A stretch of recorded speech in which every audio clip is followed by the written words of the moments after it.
Okay, I've decided to make a video on how to fix suspender clamps that are defective and not grabbing your clothes properly.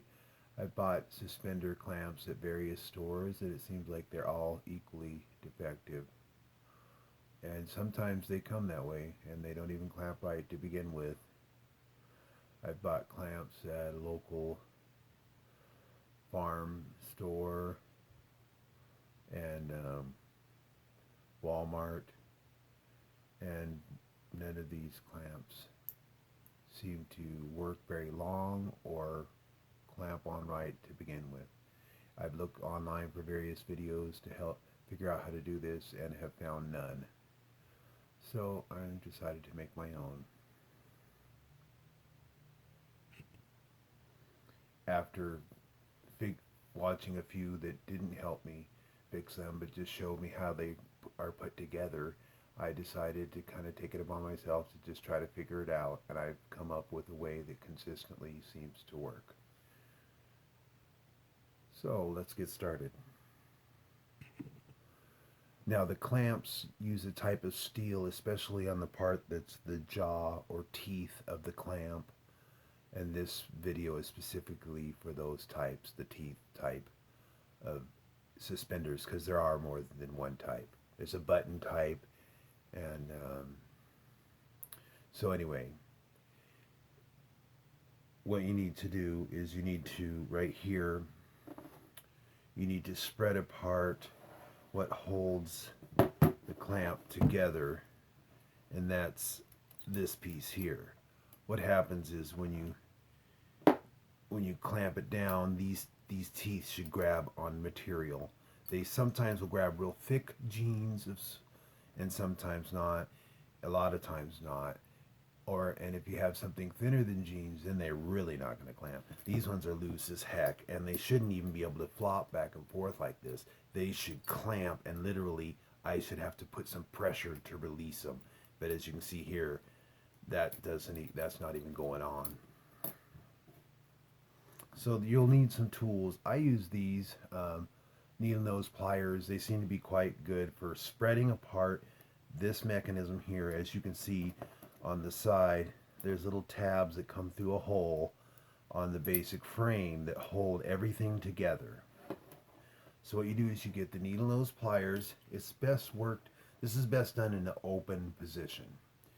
Put the needle nose pliers on both sides to span the distance of these support ends and push it apart to get this to spread enough to take this out. Now what happens is, see, as you can see, there's little ends that fit in the holes, and that holds it together. So remember the way you took it apart and put it back together the same. The next piece is this clamp tooth part, and what it does is it's also got ends, as you can see, that fit in those holes that hold it together. It also, very important here, is on the very end of them, that has a part that has to fit back into a slot here that's at the base built into the bottom piece. So make sure you get that right back in that slot first, and also then put it down against that. That's the key part of putting it back together, is putting that end piece into the hole. Now as you can see here, this piece is what keeps the suspenders on there, and you'll see this only fits back on here one way. That has to basically fit in the groove. If you see that's not in there, you'll see that it kind of has to fit in like that. So don't worry about that to the end. Now you have to have something to hold these things, and it's like I said, these are pretty strong metal, and so to bend them you really got to get a clamp type of action going on here. I use things like chan locks, and also like a small crescent in the smallest position. Now what you can do is, if you get, like on the smaller ones, you can put the crescent and just get it open just slightly and put it on there and then tighten it back down. And what you have to do is you have to bend this down slightly so it truly grips and bites the other tooth here. Now with these bigger ones, it's just, I found that it's almost easier to use the bigger chan locks. Chan locks also come in like a smaller size, and sometimes those work. Just depends on your clamp size and what works and what really grabs it and holds it firm. Because you want this piece here to pretty much stay straight, and this part at this juncture to do the bending to make the bite better.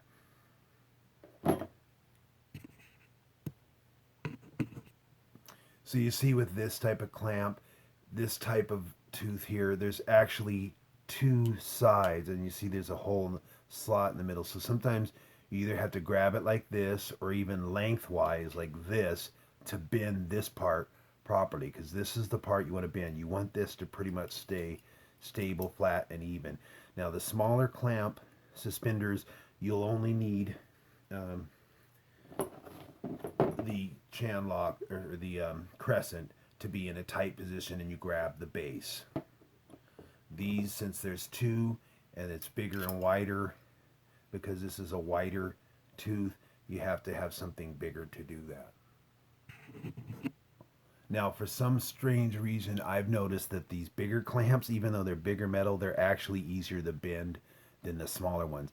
And I'm just clamping this, and I'm just going to bend it a little with my finger. Then I'm going to take it off and put it on the other one, because you kind of want them to match basically. And I'm going to bend this one to kind of get it basically even of a bend. Now I'll put this base back in properly. That goes over the end there. Then, like I said, the little holes in the end have to go in first. That's the key. You don't actually put those in the same holders as the top piece, the clamp mechanism. That goes in the base. My mistake the first time was trying to get those little tabs in those holes. They don't go in those holes. They go back here prior to the holes. And in the smaller suspenders, it's the same. They all basically have the same operation going on. Now that this is in place, I keep it on a flat, stable surface. Here, make sure it's in the camera. And then I put this. Now you want to do this in the open position, because if you try to do it in the closed position, it's not going to line up right. And then just get your needle nose pliers and grab this base and squeeze it back together. Now I'm doing it in a lower position here to make it easier for you to see on the camera, but you really want to go straight up and down. Make sure your tabs are in. Grab those little end pieces, bend them together nice and snug, and then look at that. It clamps, it snaps, you can hear it. That's completely better than what it's going to be. That's on there tight. It's going to grab thin material or jeans. Anything you want to grab, it should grab for you. And that's how you fix your suspenders. You do that, repeat that on all four, and it'll be just like new, probably better than new, because quite often you buy these and they come defective. And I keep trying different sources of them, and they're all equally defective. So there you go. Finally a video available on how to fix your own suspenders.